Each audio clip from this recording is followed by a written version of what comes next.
ಎಲ್ರಿಗೂ ನಮಸ್ಕಾರ. ನಮ್ಮ ಸಿಂಪಲ್ ಅಡುಗೆ ಯೂಟ್ಯೂಬ್ ಚಾನಲ್ಗೆ ನಿಮಗೆಲ್ಲರಿಗೂ ಸ್ವಾಗತ.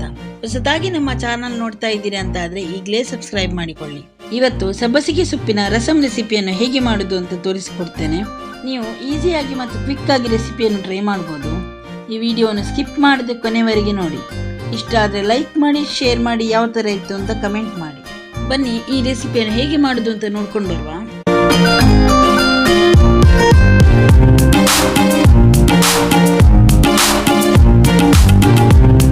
ಸಬ್ಬಸಿಗೆ ಸೊಪ್ಪಿನ ರಸಂ ತಯಾರಿಸಲು ಬೇಕಾಗಿರುವ ಸಾಮಗ್ರಿಗಳು: 1 ಕಟ್ಟು ಸಬ್ಬಸಿಗೆ ಸೊಪ್ಪು, 3 ಟೊಮೆಟೊ, 1 ದೊಡ್ಡ ನೀರುಳ್ಳಿ, 7 ರಿಂದ 8 ಬೆಳ್ಳುಳ್ಳಿ ಹೆಸರುಗಳು, 1 ಕಪ್ ತೊಗರಿಬೇಳೆ, 1 ಸ್ಪೂನ್ ಮೆಣಸಿನ ಹುಡಿಯನ್ನು ತೆಗೆದುಕೊಂಡಿದ್ದೇನೆ.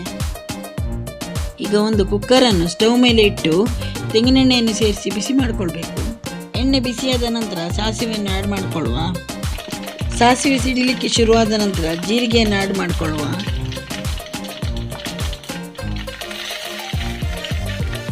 ಈಗ ಕರಿಬೇವಿನ ಸೊಪ್ಪನ್ನು ಹಾಕುವ.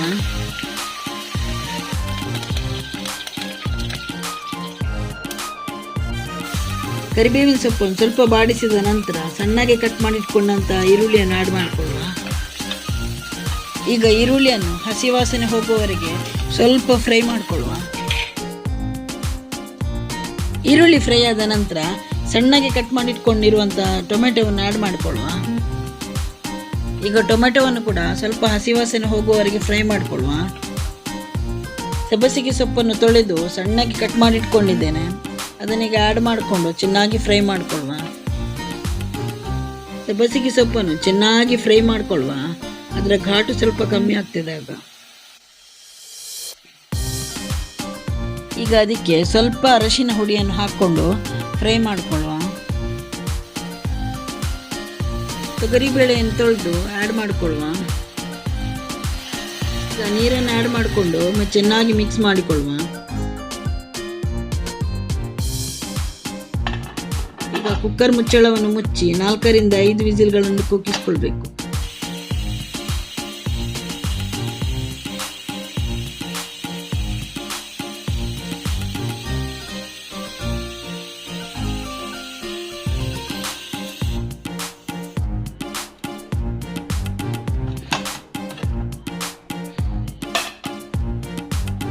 ಕುಕ್ಕರ್ ತಣ್ಣಿದ ನಂತರ ಮುಚ್ಚಳವನ್ನು ತೆರೆದು ಬ್ಲೆಂಡರ್ ಸಹಾಯದಿಂದ ಬೇಳೆಯನ್ನು ಸ್ವಲ್ಪ ಬ್ಲೆಂಡ್ ಮಾಡಿಕೊಳ್ಳುವ. ಹೀಗೆ ಮಾಡೋದ್ರಿಂದ ತೊಗರಿಬೇಳೆ ಕರಗಿ ರಸಂ ಒಳ್ಳೆ ದಪ್ಪ ಆಗ್ತದೆ. ಈಗ ಬೇಕಾಗಿರುವ ಕನ್ಸಿಸ್ಟೆನ್ಸಿಯಲ್ಲಿ ನೀರನ್ನು ಆ್ಯಡ್ ಮಾಡಿಕೊಂಡು ಚೆನ್ನಾಗಿ ಮಿಕ್ಸ್ ಮಾಡಿಕೊಳ್ಳುವ. ಈಗ ರುಚಿಗೆ ತಕ್ಕಷ್ಟು ಉಪ್ಪನ್ನು ಸೇರಿಸಿಕೊಂಡು ಒಳ್ಳೆ ಕುದಿ ಬರಿಸಬೇಕಾಯ್ತಾ. ಈಗ ಕುಕ್ಕರನ್ನು ಸ್ಟವ್ನಿಂದ ಕೆಳಗಿಳಿಸಿ ಒಂದು ಒಗ್ಗರಣೆ ಕಾವಲಿಯನ್ನು ಸ್ಟವ್ ಮೇಲೆ ಇಡಿ.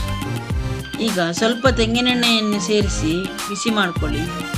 ಈಗ ಜಜ್ಜಿದ ಬೆಳ್ಳುಳ್ಳಿಯನ್ನು ಇದಕ್ಕೆ ಆ್ಯಡ್ ಮಾಡಿಕೊಳ್ಳುವ.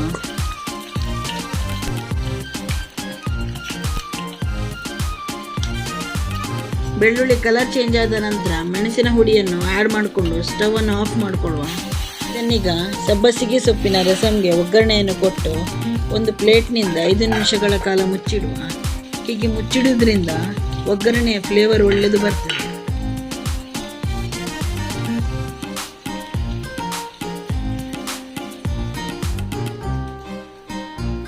ಈಗ ಇದಕ್ಕೆ ಸಣ್ಣಗೆ ಕಟ್ ಮಾಡಿಟ್ಕೊಂಡಂಥ ಕೊತ್ತಂಬರಿ ಸೊಪ್ಪನ್ನು ಆ್ಯಡ್ ಮಾಡಿಕೊಳ್ಳುವ. ಈಗ ನಮ್ಮ ಸಬ್ಬಸಿಗೆ ಸೊಪ್ಪಿನ ರಸಂ ಊಟದ ಜೊತೆ ಸರ್ವ್ ಮಾಡಲು ರೆಡಿಯಾಗಿದೆ. ಇದು ವೈಟ್ ರೈಸ್ನ ಜೊತೆಗೆ ರಾಗಿ ಮುದ್ದೆ ಜೊತೆಗೆ ಸರ್ವ್ ಮಾಡಲಿಕ್ಕೆ ಒಳ್ಳೆ ಸೂಪರ್ ಆಗಿರ್ತದೆ ಆಯ್ತಾ. ಖಂಡಿತವಾಗಿಯೂ ಈ ರೆಸಿಪಿಯನ್ನು ನೀವು ನಿಮ್ಮ ಮನೆಯಲ್ಲಿ ಟ್ರೈ ಮಾಡಿ ನೋಡಿ. ಯಾವ ರೀತಿ ಬಂತು ಅಂತ ಕಮೆಂಟ್ ಮೂಲಕ ತಿಳಿಸಿ. ಈ ರೆಸಿಪಿ ಇಷ್ಟ ಆದರೆ ಲೈಕ್ ಮಾಡಿ, ಫ್ಯಾಮಿಲಿ ಫ್ರೆಂಡ್ಸ್ಗೂ ಶೇರ್ ಮಾಡಿ. ಇಂತಹ ರೆಸಿಪಿ ವಿಡಿಯೋಗಳನ್ನು ನೋಡ್ತಾ ಇರಲು ನಮ್ಮ ಸಿಂಪಲ್ ಅಡುಗೆ ಅಫಿಷಿಯಲ್ ಚಾನಲನ್ನು ಸಬ್ಸ್ಕ್ರೈಬ್ ಮಾಡಿ. ಈ ವಿಡಿಯೋ ನೋಡಿದ ಎಲ್ಲರಿಗೂ ಧನ್ಯವಾದಗಳು.